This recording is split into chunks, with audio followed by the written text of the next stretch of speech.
accounts. I don't know how many times. I first had an Outlook account, which was a paid one, when I was arriving in Paris. But the Outlook was, you know, with on the smartphone, there was like an app that you, to enter the account, you get from the app a code. So the smartphone was stored with the app, and so I couldn't access it. And the Google account was self-referring because I have nothing. I had just one smartphone. So when they stole me this smartphone, now to access these two accounts connected to the stolen smartphone, I need either a policeman or the original smartphone back, because in the reference it's this device. You know what I want to say? Mm-hmm. And it's as well the card stolen as the device stolen, and the Google account refers to the device. Mm-hmm. It was a Realme. I think it's a Samsung, and. But for a police officer, I mean, this is to come back to a Google account might not be such a big problem. I know the emails, but this theft of the smartphone was getting so crazy. She was following me to Paris, and she was also following me to Madrid. And people told me, "What here? Like I'm now in the airport, but I was also in the surroundings and in business, shopping centers, shopping malls, eating something, waiting, listening, talking to people, buying sometimes a little bit of stuff or cosmetics." So in the beginning I was in a police office at Charles de Gaulle in Paris. For half a year they let me sleep in the police office. I want to say that maybe you've heard that R.F.K. Jr.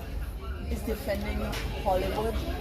He's the number one lawyer for all the Hollywood people, and maybe it's one of his projections that this is my life now, but actually and he has so many connections to Elon Musk, and Elon Musk can see and he listen what we're talking now, and Elon Musk has all these satellites in the sky, and I can tell you something that I also didn't know anything about surveillance and satellites, and that I had contact with R.F.K. Jr. who actually wanted me to transfer money. This was in the station in Cologne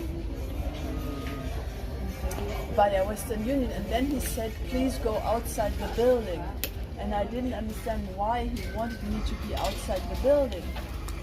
And then he was really like directing me via WhatsApp what to do. And then he said I should go back into the interior and transfer now. And because in the beginning I wasn't suspicious, I thought, you know, that he might have his reasons for me being out. And if he has the contact to Elon Musk, and I also had contact to Elon Musk, then maybe because they're good people, it's a good thing. They know that I'm there. But today, and after the theft of everything, reaching out to them for a million times, I think he's an evil fucker, and Elon Musk as well. And yes, and so then how'd you get to Madrid? With a car. Somebody took me. I was talking to people who have been in a parking lot in La Défense, in Charles de Gaulle at the airport, and I was showing them a little bit of my evidence, and to prove that this story is not made up, or at least that there are a lot of hints that this story is a true story. And then step by step I was reaching my goal. So thank you very much for this. You're very welcome. Good luck to you. And R.F.K. Jr. was inheriting mafia structures from his father. Believe that. Yeah, and he has a lot to do with the other woman. Actually, he's also a friend of this replacement. And he might be, like all the presidential candidates right now, a tool of implementing completely an AI alien agenda of replacing humans with whatever. Thank you so much. You're welcome. Have a good day. Holy shit. Actually, members of this mafia stole me my last smartphone. So, and what is the last smartphone? It's that I bought in France. I'm here since nearly a year because I suddenly got an appointment with the US Embassy. I was trying this so many times in Paris, but it didn't work out. So I did, if you want to say auto stop, you know, and I know that there are some people who are all the time in the airport, and they are for the black ops of secret services, but some are not secret services people. They are just private. They are private mafia people, and sometimes they're working for different countries or different people. Like there is somebody sitting with the gray hair. Against the wall? Yeah, I see him. and there are also people they have money. You know, they get money. They are able to pay stuff.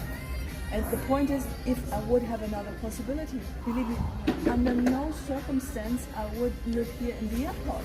Yeah, You I know don't what I'm imagine saying? it's where you'd And want I don't, to do. and I live. also don't want to be part of this. Look, I'm a highly educated woman with a lot of degrees, and I'm not doing this here. So they have hoped that I give up and just partner with somebody like this and become part of this. But I'm still alive, and believe me, they have tried to kill me. And this is really true. Believe me, it's true. And this agenda shit is really serious. They really, really want to implement this. And they make it with different tricks. And also the policy. I mean, like, I don't think it's a Biden, Harris, Trump thing. When they want to be president, they will be forced to do this. And they tell us, I don't know what, you know? So in the beginning, I was switching, if you want to say so, from the more Democrat side to the more Republican side. But today, I think maybe we should hope that the agencies can do something really against it, at the border control, because I'm also not against the right that refugees are entering, but you shouldn't let everybody uncontrolled in the country. I mean, like, and you shouldn't. You ready? We gotta get going.